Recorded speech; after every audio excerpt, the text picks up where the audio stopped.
Hello നമസ്കാരം, ഞാൻ വിപിൻ വിജയൻ അയർലൻഡിൽ നിന്നാണ്. പുതിയൊരു വീഡിയോയിലേക്ക് എല്ലാവർക്കും സ്വാഗതം.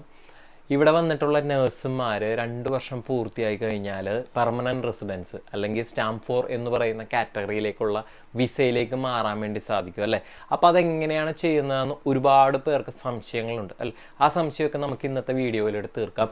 എങ്ങനെയാണ് 2 വർഷത്തിന് ശേഷം ഇവിടെ വരുന്ന ഒരു നേഴ്സ് സ്റ്റാമ്പ് 4 കാറ്റഗറിയിലുള്ള വിസയിലേക്ക് എങ്ങനെയാണ് മാറുന്നത് എന്നാണ് ഞാൻ ഇന്നത്തെ വീഡിയോയിലൂടെ പറയാൻ വേണ്ടി ശ്രമിക്കുന്നത്. അപ്പോൾ വീഡിയോ മുഴുവനായിട്ട് കാണാൻ ശ്രമിക്കുക. പുതിയ വീഡിയോയിലേക്ക് പോകാം.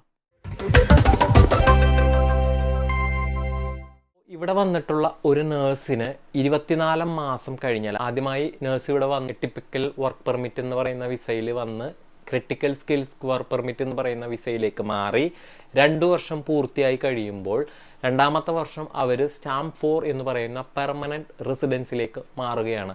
ഈ പെർമനൻറ്റ് റെസിഡൻസ് കിട്ടിക്കഴിഞ്ഞാൽ അവർക്ക് ഇവിടെ സിറ്റിസൺ ഈക്വലൻ്റ് ആയിട്ടുള്ള തന്നെ ഒരു കാറ്റഗറിയാണ്. അവർക്ക് എല്ലാ എന്ത് ബിസിനസ് വേണമെങ്കിലും ചെയ്യാം, എംപ്ലോയറെ എപ്പോൾ വേണമെങ്കിലും മാറാം. ക്രിട്ടിക്കൽ സ്കിൽസ് വർക്ക് പെർമിറ്റിൽ വരുന്ന ഒരു നേഴ്സിന് ഇവിടെ 2 വർഷം പൂർത്തിയാകുമ്പോൾ മാത്രമാണ് സ്റ്റാമ്പ് 4 എന്ന് പറയുന്ന പെർമനൻറ്റ് റെസിഡൻസ് ലഭിക്കുക. ഈ പെർമനൻറ്റ് റെസിഡൻസിലേക്ക് എങ്ങനെയാണ് മാറേണ്ടതെന്ന് നമുക്കൊന്ന് നോക്കാം. ക്രിട്ടിക്കൽ സ്കിൽസ് വർക്ക് പെർമിറ്റിൽ 2 വർഷം പൂർത്തിയാക്കുന്ന ആൾക്കും ആണ് സ്റ്റാമ്പ് 4 കാറ്റഗറിയിലേക്കുള്ള GNIB കാർഡിന് വേണ്ടി അപേക്ഷിക്കാൻ വേണ്ടി സാധിക്കുകയുള്ളൂ. ഓക്കെ, അപ്പോൾ നിങ്ങൾക്ക് പലർക്കും സംശയമുണ്ട് 24 മാസം പൂർത്തിയാകണോ എന്നുള്ളത്. വേണ്ട. ക്രിട്ടിക്കൽ സ്കിൽസ് വർക്ക് പെർമിറ്റിൽ നിങ്ങൾ ഇവിടെ വരുന്ന സമയത്ത് നിങ്ങൾക്ക് GNIB റിന്യൂവലിന് വേണ്ടി അപേക്ഷിക്കുമ്പോൾ സ്റ്റാമ്പ് 1 എന്ന് പറയുന്ന കാറ്റഗറിയിലുള്ള GNIB കാർഡായിരിക്കും നിങ്ങൾക്ക് ലഭിക്കും. ഗാഡ കാർഡെന്നും GNIB കാർഡെന്നും എല്ലാം വിളിക്കുന്നുണ്ട്. അപ്പോൾ ഈ GNIB കാർഡിന് വേണ്ടി നിങ്ങൾ ഇവിടെ വന്ന് 21 മാസം കഴിഞ്ഞ് കഴിഞ്ഞാൽ നിങ്ങൾക്ക് 3 മാസത്തിന് മുമ്പ് 24 മാസം കംപ്ലീറ്റ് ആവണം എന്നില്ല. 21 മാസം കഴിഞ്ഞ് കഴിഞ്ഞാൽ തന്നെ നിങ്ങൾക്ക് GNIB കാർഡിന് വേണ്ടിയിട്ട് സ്റ്റാമ്പ് 4 കാറ്റഗറിയിലുള്ള കാർഡിന് വേണ്ടിയിട്ട് അപേക്ഷിക്കാൻ വേണ്ടി സാധിക്കും. അപ്പോൾ ഇതിന് വേണ്ടി നിങ്ങൾ ചെയ്യേണ്ടത് ഓൺലൈൻ തന്നെയാണ്.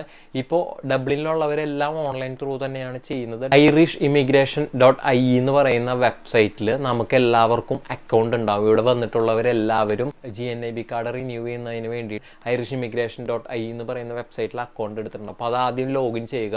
എന്നിട്ട് എന്തൊക്കെയാണ് ഇതിന് വേണ്ട ഡോക്യുമെൻറ്റ്സ് എന്ന് ഞാൻ ആദ്യം തന്നെ പറയാം. ആദ്യമായിട്ട് വേണ്ടത് നിങ്ങൾ വർക്ക് ചെയ്യുന്ന ഹോസ്പിറ്റലിൽ നിന്ന് ഒരു സപ്പോർട്ട് ലെറ്റർ വേണം.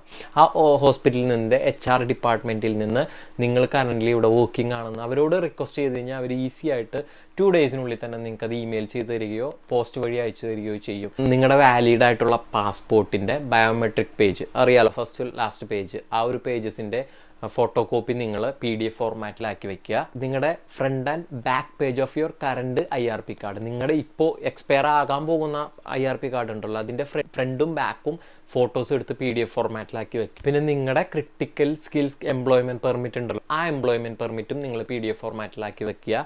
റീസെന്റ് ആയിട്ടുള്ള പേ സ്ലിപ്പ്, അത് 1 മാസത്തെ അല്ല 3 മാസത്തെ വെക്കുക. കമ്പ്യൂട്ടറിൽ തന്നെ സേവ് ചെയ്തിട്ടൊക്കെ ലാസ്റ്റ് 3 മന്ത്സ് ലേറ്റസ്റ്റ് ആയിട്ടുള്ള ലാസ്റ്റ് 3 മാസത്തെ പേ സ്ലിപ്പ് കൂടി നിങ്ങൾ നിങ്ങളുടെ കയ്യിലുണ്ടാകണം. അപ്പോൾ ഞാനൊരു ലെറ്റർ പറഞ്ഞല്ലോ, HRയിൽ നിന്ന് വാങ്ങുന്ന ലെറ്റർ, അത് ലേറ്റസ്റ്റ് വിത്തിൻ ഡേറ്റ് 3 മന്ത്സ് കേട്ടോ.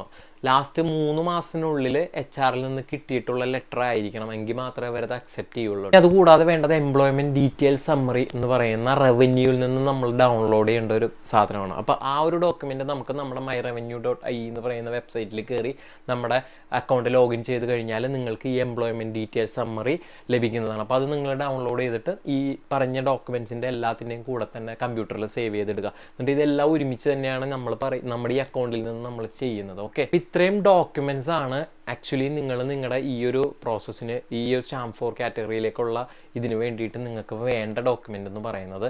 ഇത്രയും ഡോക്യുമെൻ്റ് ഉണ്ടെങ്കിൽ നിങ്ങൾക്ക്, പിന്നെ ഇത് കൂടാതെ വേണ്ട ഒരു ഡോക്യുമെൻ്റ് വൈറ്റ് ഒരു പേപ്പറിൽ നിങ്ങൾ നിങ്ങളുടെ സൈൻ ചെയ്തിട്ട് അതൊരു ഫോട്ടോ എടുത്ത് JPG ഫോർമാറ്റിൽ നിങ്ങൾക്ക് നിങ്ങളുടെ കമ്പ്യൂട്ടറിൽ സേവ് ചെയ്തിടുക. വൈറ്റ് ബാക്ക്ഗ്രൗണ്ടിൽ നിങ്ങൾ ജസ്റ്റ് നിങ്ങളുടെ സൈൻ ചെയ്യുക, എന്നിട്ട് അതൊരു ഫോട്ടോ ആക്കിയിട്ട് നിങ്ങൾ നിങ്ങളുടെ കമ്പ്യൂട്ടറിൽ സേവ് ചെയ്തിടുക. അതുകൂടി ഇതിൻ്റെ കൂടെ നിങ്ങൾ സബ്മിറ്റ് ചെയ്യേണ്ടതുണ്ട്.